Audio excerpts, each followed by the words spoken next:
ఏడాదికో వైవిధ్యం, ఏకదంతుని రూప నేపథ్యం, 70 అడుగుల ఎత్తైన ఖైరతాబాద్ మహాగణపతి విశేషాలు.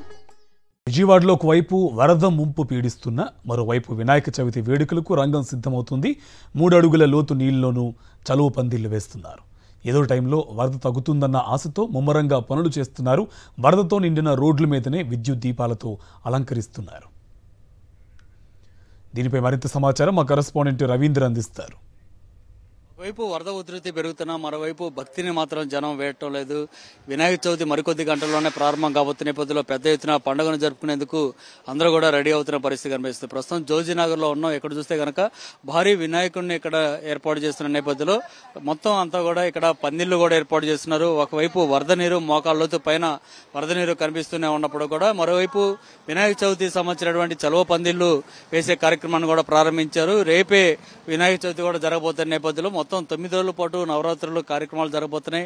ప్రతిరోజు అన్నదానంతో పాటు అనేక కార్యక్రమాలను నిర్వహించేందుకు ఇక్కడ ఏర్పాట్లు చేస్తున్నారు. వినాయక చవితి సందర్భంగా ఇక్కడ జరుగుతున్నటువంటి కార్యక్రమం చూస్తున్నాం. ఈ ప్రధానమైన మార్గం ఇది జోజీనగర్ లో ఉన్నటువంటి మెయిన్ రోడ్డు మీద ఒకవైపు వరద ఉధృతి కనిపిస్తూ ఉన్నప్పుడు కూడా ఇక్కడ విద్యుత్ లైట్లను వేసే కార్యక్రమం అయితే చేస్తున్నారు. ముఖ్యంగా వీరితో మాట్లాడినప్పుడు చెప్తుంది ఏంటంటే ఏదో ఒక టైంలో వరద తగ్గకపోతుందా, మళ్ళీ వినాయక చవితి వేడుకలను మేము కొనసాగించబోతాం అనేటువంటి ఒక ఆశ వీరిలో కనిపిస్తుంది. అందులో భాగంగానే ఒక వరదలో కూడా కరెంటు మొత్తం అంతా కూడా వేస్తున్న పరిస్థితి కనిపిస్తుంది. ఒకసారి వీరితో కూడా మాట్లాడే ప్రయత్నం చేద్దాం. భయ, మీరు ఎంత వరద నీరు కనిపిస్తుంది, మొక్కల పైన నీళ్లు కనిపిస్తున్నాయి, ఇవన్నీ కూడా తడిచిపోతున్నాయి, అయినా సరే ఈ లైటింగ్ అంతా వేస్తున్నారు. కారణం ఏంటి? ఎప్పటి వరకు ఇవి వేయాల్సి ఉంది?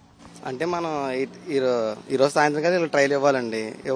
వరద వల్ల ఇది మనం స్లో అయిపోయింది. ఇంకా తగ్గిపోయినా అయినంత వరకు వేద్దామని స్టార్ట్ చేస్తామండి. ఇంకా అంటే ఇంత వరద ఉంది, ఆ వినాయకుడు కూడా మునిగిపోయే పరిస్థితిలో ఉన్నాడు. అలాంటి పరిస్థితిలో మరి ఏ విధంగా వీళ్ళు పండుగ జరుపుతున్నారు?